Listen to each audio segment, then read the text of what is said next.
Welcome back to Critical Mass, the show that criticizes the critics. I'm your host, David Lee. Welcome back to another episode of Critical Mass. Thank you so much for joining me for this special live edition, brand new camera, brand new effects. Going to be doing a lot of cool things here as we're doing the shows here on Dave Knows Comics Live. And today's subject is one I want to broach a while ago, but I figure why not wait till we get some clearance on there, so make sure everyone's seen the movie, Avengers Endgame. So I think I don't have to give spoiler warnings anymore. I think the grace period is over for that, but just in case, spoilers for Avengers Endgame, if you didn't see it already, which I can't believe. If you haven't seen it already, I just can't believe that anyone hasn't seen it yet. But one of the major controversies going around here, and there are a lot of people who've been weighing in on it, no pun intended, but I'm finally going to go over here. True Sister says yes right away. Inigo Montoya, how you doing? Okay, so what's up? So, hey, what's up, Ben Espinoza? So, a lot of people chiming in already. You see, that's what I like. He's not fat, he's big bone Thor. See? A lot of you guys chiming in already. So that's the idea today, is we're going to be focusing on the character of Thor as he was treated in Avengers Endgame. And I want to talk about whether or not it is okay the way he was A, presented, and B, how he was presented, B, is it okay to make fun of him? And I'm not just talking about us, but also the characters in the movie as well. So there are several things I want to bring up. So gotten that spoiler warning out there already, so in case you haven't noticed, there is a larger, more robust version of Thor in Avengers Endgame, as you can see right there. So that is one of the new features of the movie. It was meant as a gag, but also that's the first controversy I want to broach, because some people were talking about it as if it was just meant for comic relief, as it was a gag seeing the sight of Chris Hemsworth, the Thor as a bigger, more robust character, as a larger framed gentleman of a larger carriage. A lot of people saw that as a joke, but other people also mentioned that it was a sign of him dealing with grief, that he felt responsible for what happened in Infinity War, at the end of Infinity War. Like it was he had the opportunity to do something about it, and because he failed, he's dealing with post-traumatic stress, or he's dealing with feelings of failure, and this was a realistic composition of how someone would deal with that psychologically, or they would retreat into a different state, and they would just, as you saw in the beginning of Endgame, he was, after a while, he was hiding away, and he was not dealing with his anger so well. He was not dealing with this as well as you might have experienced. So some people are wondering about whether or not this right here was a good idea or not. If this was a proper portrayal of how someone would deal with these kinds of images, these kinds of feelings. So now let's go back to the chat. Let's see what's going on. What is this, you goofball? Arthur Pryor, don't worry, it's not a reflection. It's just pictures from Avengers Endgame. This hypocrisy is that the Guardians made fun of Star-Lord for being yeah, that's true too. They did. That's a very good point. I like that you brought that up, Inigo Montoya. If you remember in Infinity War, they did tease Star-Lord or Peter Quill for being heavier set or gaining a little bit of weight in comparison to Thor when they first met Thor. Meanwhile, the roles would be on the other, would be reversed, and Thor would have gained significantly more weight than Peter Quill has. And the other interesting part about that you brought that up, and I'm glad that you did, is that the actor who plays Peter Quill, as we all know, the other Chris, not Chris Hemsworth, the other Chris, Chris Pratt, was heavier set prior to getting his role in Guardians of the Galaxy. So that's interesting that they kind of poked fun at him when he does have a real life, where in real life he was heavier set at one point in time, and then they reverse the roles. So I do want to hear what you guys think about this. So there we go. Okay, so let's go back into this. So that's a good point True Sinister brought up. Inigo Montoya brought up Thor was fat because he had survivor's guilt and he knew he could have saved everyone. So yeah, some people are bringing up, Inigo Montoya's bringing that up too, as I was saying. So what do you guys think? This is the first issue we want to tackle. Was this purely just a comic relief thing where he was a butt of a joke, or was this a realistic portrayal of, as you pointed out, survivor's guilt, or was it both? What do you guys think? Asian Voice says, of course, it's okay to laugh at them. I think it's comedic relief. The problem is it seems like people are taking social political issues into comedic elements. It's weird. Well, I do agree that people are doing that a lot these days, so I do think that's a very valid point. Thoughts on Matt Reeves' 2021 Batman film being based on Long Halloween? I think it's interesting. We got a lot of good parts of the Long Halloween in the prior Batman. Dark Knight, little known film, with Christopher Nolan directing. But yeah, there are other aspects. I just hope they don't lose, because whenever we have multiple interpretations of one arc, people want to do something different, so they try to ignore parts that were already interpreted. I hope we don't go down that road, because unfortunately, there were some parts that were there were some really good parts in Dark Knight that that got taken from Long Halloween. So if they're going to do that, I don't want them to just try to say, hey, we're different from Dark Knight, and just avoid them. But that's going forward. But I still wanted that Arkham Asylum movie. Anyway, it's going to try. They're going to try to do what they tried to do to Dave Chappelle. I vaguely know about the Dave Chappelle thing. Don't know what the actual Dave Chappelle thing is, but I'm glad that you brought that up. There's a similar situation going on. I thought it was you in 20 years. The way you... No way, man. Never. Double A, you were looking at Critical Mass. Chris Evans is yet another Chris. Yeah, I know. There's a lot of Chris's. It's a good name. Someone gaining weight is one of those possible symptoms of guilt, but not always the case. All right. Bailey brings up a good point. Thor was also hurt over Jane Foster. That is a good example of another thing that has been taken a toll on. Not to mention he has lost a lot of friends and family and the destruction of his own planet. Let's also remember he has gone through one after another thing. I believe it's both. And you can even make the argument that in the events of Thor Ragnarok, he became a little bit funnier. Maybe that has something to do with it. So Mark Straight believes in both. Thor is a setup for Thor Love and Thunder, so he can pass on the hammer. Well, that's a strong possibility. It's clearly seen that there is a setup for that, but how far in advance did they know they were going to get that next movie? Because Beyond the Trilogy is a surprising move. Hey, Harry Flynn. The Montaigne then says that Fat Thor, I think it was a setup for... Okay, you think for passing up. Okay, that's fair. That's fair. I do wonder how long in advance that was set up. So, yes, people don't just get fat from food addiction. There are other factors. Okay, so a lot of you guys are... It seems like you guys are pretty much saying that it was both. You do understand the comedic elements, but you also are recognizing that there is that there is a correlation between one of the ways of dealing with guilt or survivor's guilt or any kinds of post-traumatic stress issues. Okay, I can't even. All right. Yeah, well, Mark Strike, he is an alien. However, the natures of his alien DNA are presented in a different way. Like, is he capable of understanding things or psychologically feeling or reacting the way humans do? But that's a good point. He is an alien, so is it necessarily fair that he should react the way that humans do? That's also a good question. I like that. There's an combination of a few villains for Thor fight. Yeah. Are we doing a live? Of course we're doing a wrestling live stream. Took me a little longer to set this up today. New camera. It was giving me a little bit of issue. So we will be doing a wrestling live stream. Don't worry about that. But we definitely want to get this out. Elmer did not like my... that's just because we're so mad about the Sony. It's not that he didn't like... It's not that he's any ill will towards you or nothing, Harry. It's just that he does. We're still very mad about Spider-Man not being in Sony anymore. Spider-Man not being in the MCU anymore. That's what we're mad about. So, but yeah, no plan to run, no loyal family. Yeah, there's a lot going on. Okay, so the next part of it. Here's something else I would like to bring up. So aside from that, if we bring this up, some people have mentioned though, when we look at this new version of Thor, some people are bringing up whether or not it is time for, as others have said, a chunky superhero. Is it time for a chunky superhero? Some people mentioned the chunky or smooth category. There are some people who actually applauded this. There are some people of all different weights and different sizes who are saying that having a superhero of a different look, not that super muscular build, is actually a good thing. And it's a good thing that we have a character with a different build represented in the superhero world. Is that true? Do you guys feel that superheroes should all be super built buff dudes? Or do you think it's okay to have a more robust character represented as a superhero? Is this something that we need in the MCU or in just comic books in general? Harry likes blood, man.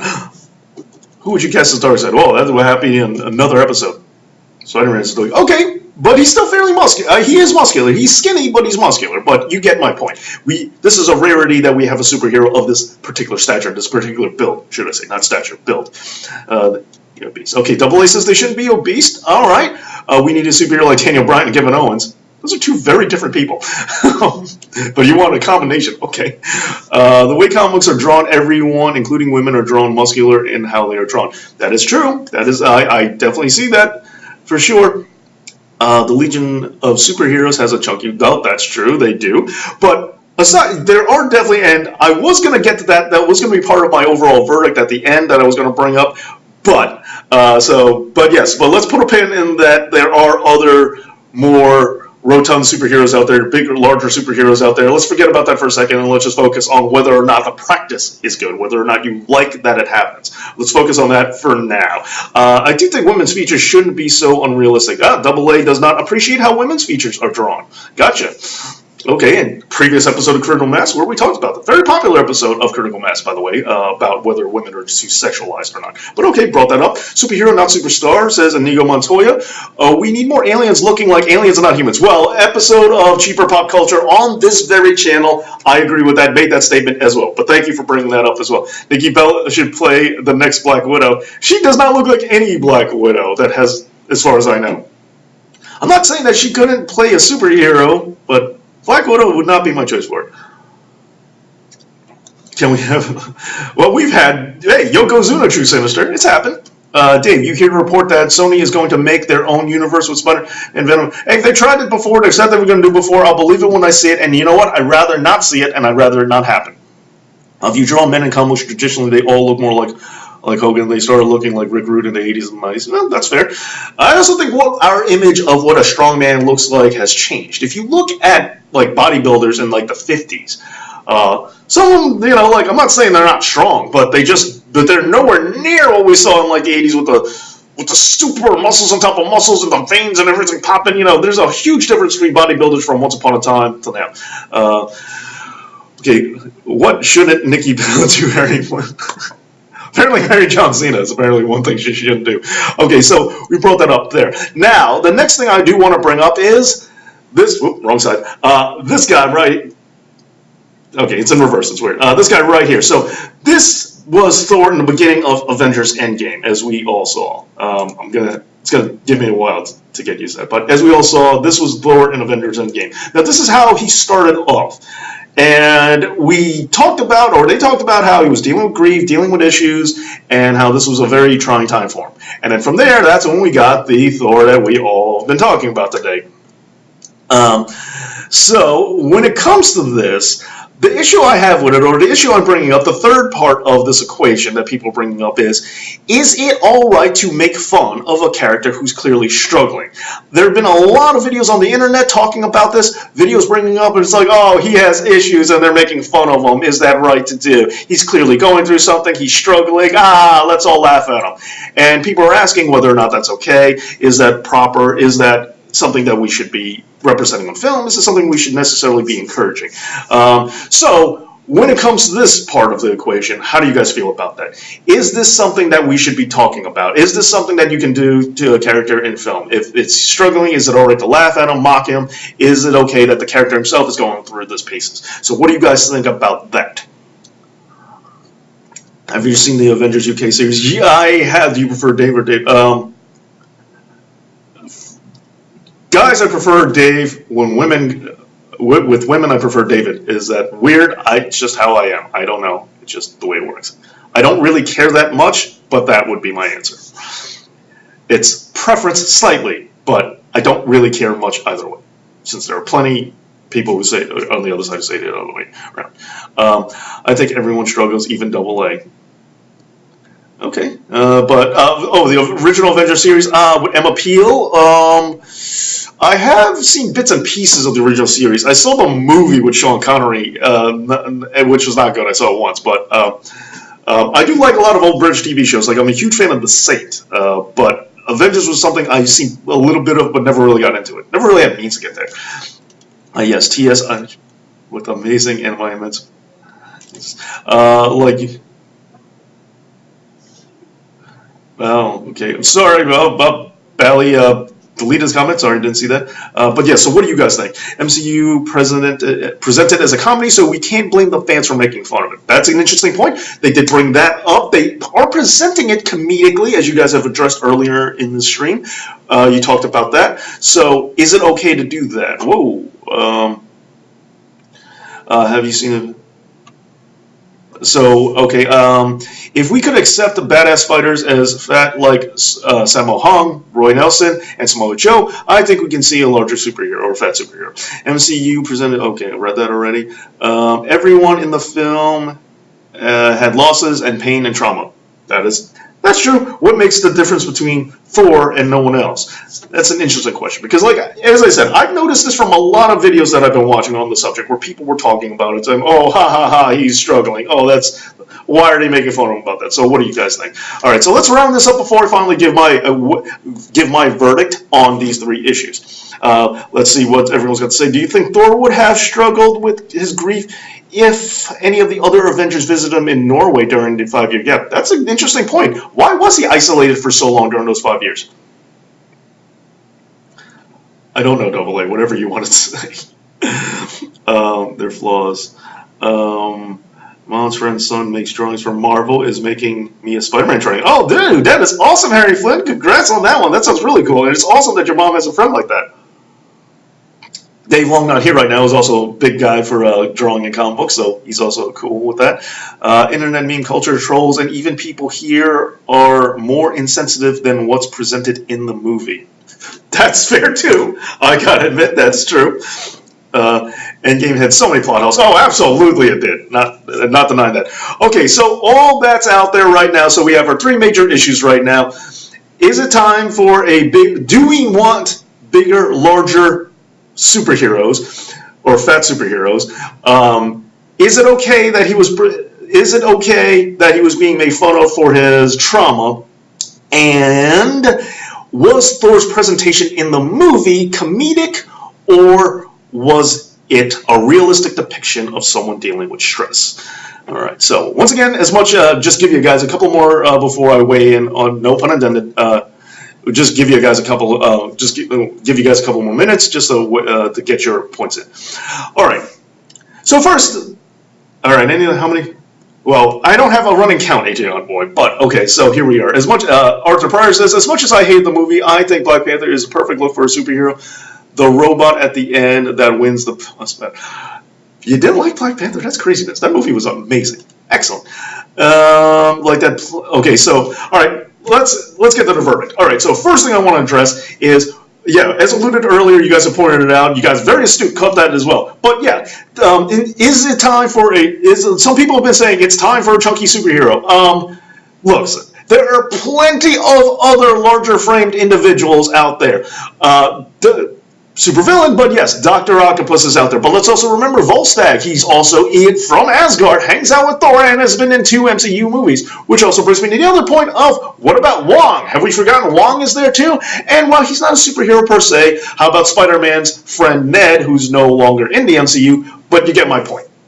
There have been other larger individuals represented in the MCU. And in comic books in general, we've had them before. Why is everyone making a big deal out of this? Now, are we trying to say that we need to take some superheroes and change their body types for this? Well, that is a different story to me. And as I pointed out before in a previous episode, is that I'm not in favor of trying to change pre-existing characters to fit other builds. I'm not looking for that. I want new characters to be different types and bring them into the forefront and make them popular, or have them become popular and see what it works. I don't want to take pre-existing characters and change what they are to just identify with a new sect of humanity. And if the old sect who used to identify with them can't relate anymore, you yell at them and say they're prejudiced. That's not how it works for me. Create new characters to build that stuff. And now, just in general, do we need more chunky superheroes? I just say no, in general. I don't mind a couple of side characters like Volstagg or being in their forefront. I do want Dr. Octopus to be a little bit larger.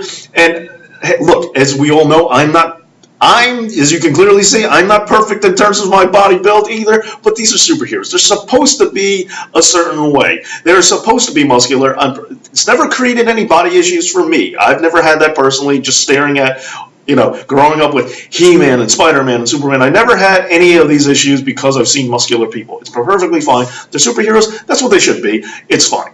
I don't need more large, robust superheroes being represented, personally speaking. That's just my opinion. It's okay if you feel the other way, but just know I'm entitled to my opinion. And furthermore, my other issue with it is, when it comes to body issues. I understand that that can be traumatizing. I understand that that can be hard to hear. I understand it can be rough. But I look at it that we talk about a weight epidemic in this country. We talk about it all the time. Some people even say there's an obesity pandemic.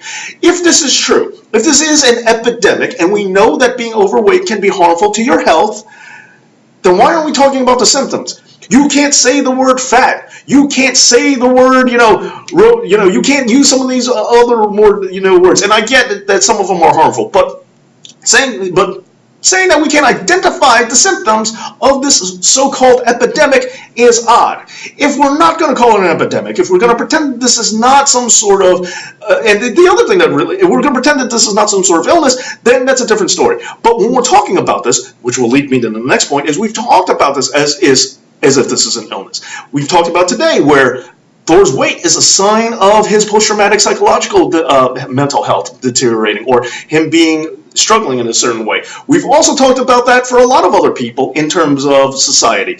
And furthermore, we've also discussed weight. We've discussed weight issues. Oh, Blub's another example of a supervillain, but definitely not the most flattering name. We've also talked about health issues as well, and psychologically how people are addicted to certain foods or what we're putting out there in society. So if we're going to say, so we can't pretend that this is not bad for people's health. There is. Yes, there are people who are born different ways. Not talking about just a difference from a couple of pounds or just being a little heavier set or whatever, or underset. We know that size is one of those things that there is a limit to it. Once you go too far, it is drastically harmful to your health.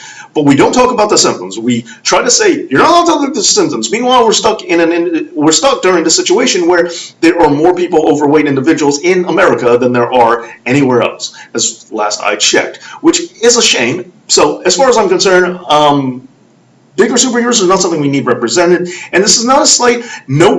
I don't think anyone should be physically harassed or abused or anything like that, and my sympathies do go out to people who are struggling with weight loss, and I understand the way that society has built it up. It is hard to do. I'm not trying to say it's easy, but I am just pointing out that I don't think this is a sector of the population we need that needs representation. I think it's okay to have just all big, muscular superheroes being the norm for us, with occasional differences. All right, so that's one. So the next part of it is Thor being represented? Was he represented as the butt of a joke, or was this a realistic depiction of mental illness, or suffering, or guilt, or what have you, whatever issues you want to call it? Yeah, AA, I can't argue with that. So let's bring up that part of it. Is this something that which way do I think he's interpreted? Do I think it's ultimately? I will say I do think it's a little bit of both. I do think he's been represented as both a realistic portrayal of how he's dealing and coping as coping mechanisms with eating, because it's not just that, it was also being a shonen. He was closed in his little world. He barely ever comes out, and he was also drinking a lot. He was definitely abusing alcohol. Now, yeah, fine, he's an alien, so his body processes it differently. Maybe alcoholism isn't a thing for aliens, for Asgardians, who knows? But the point is, he was definitely exhibiting other signs of coping mechanisms. He was definitely doing that. It was not just the overweight thing. So I think it's important that we know that it's not just that. We focus on it was more than just eating. However, on top of that, I'm not going to pretend like he wasn't the butt of plenty of jokes. What's coursing through his veins? Cheese whiz, as War Machine says. Let's not pretend like these weren't jokes thrown his way, because they definitely were. So let's bring that up. Thor was dealing with stress. So I think it was ultimately both, but I do think his primary factor I do think it's a fair mix, but if I have to pick one side or the other as a majority, I do think he was there for comedic purposes more so than anything else. However, in the defense, they were also, remember, the Infinity War, everyone dealing with Infinity War was dealt with a new problem or a new issue or a new interpretation from Thor Ragnarok, which turned Thor into a comedic character for the first time ever, and it had where he himself was humorous. Like, he's been the butt of jokes before. Let's remember the first Thor film. There were plenty of times where he was the butt of jokes with, another, or getting, injected with that sedative and passing out in the hospital. The original Thor movie, he was the butt of a lot of jokes. But this time, they made him the butt of jokes because of his weight. But they were also stuck in a parallel where this character was now going to have to behave differently, since in Thor Ragnarok, he acted differently. His behavior was different.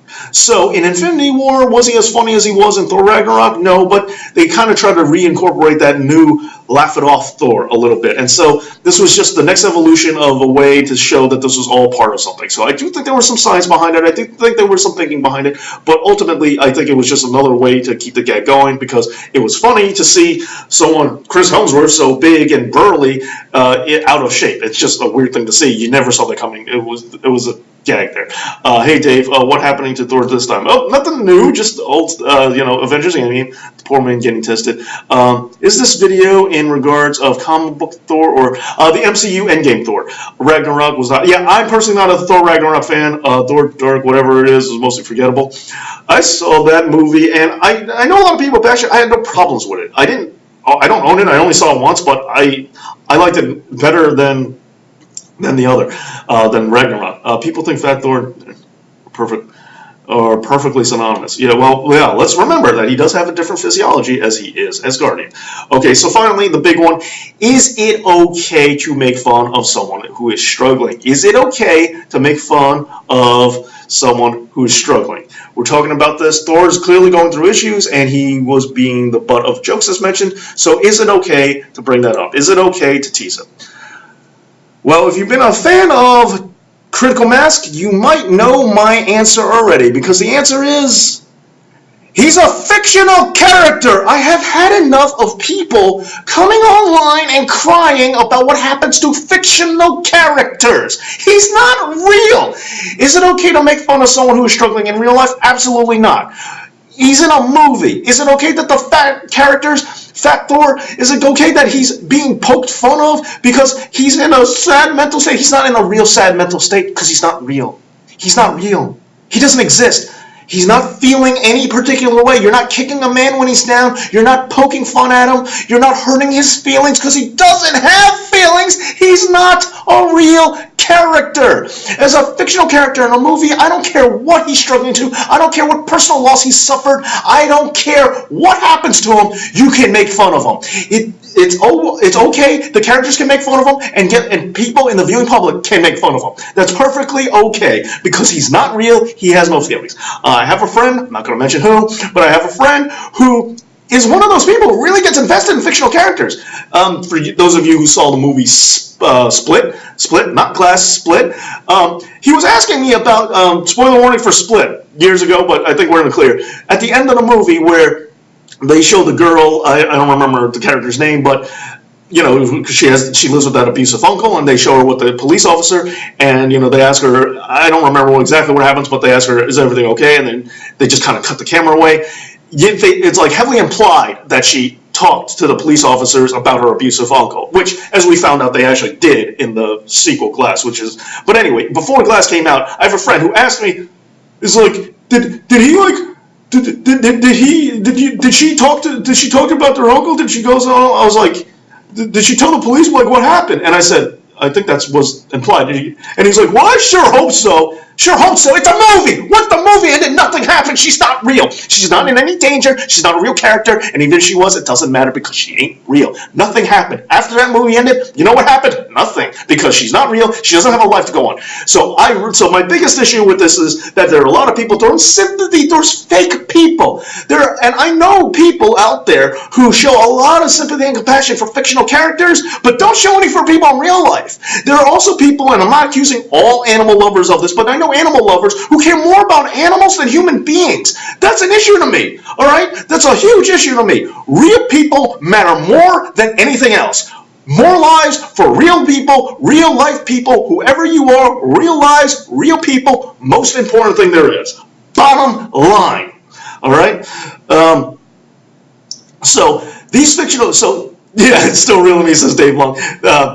I gave you a shout out earlier as a comic book guy. So there you go. Went on a little bit longer, started a little bit later on this, but yeah, so real people more important than anything else. He's a fictional character. If you don't understand that, get over it. That's how it goes. So fictional characters are not something to worry about. I'm going to be going over to the comic book. thank you for joining me on this episode of Critical Mass. I'm glad that you were here. I'm going to be switching over to the wrestling channel shortly. So thanks for being a part of the show, and hope you enjoyed yourselves. And we'll be chilling on the wrestling channel in just a few minutes. So thank you so much. And as always, Dave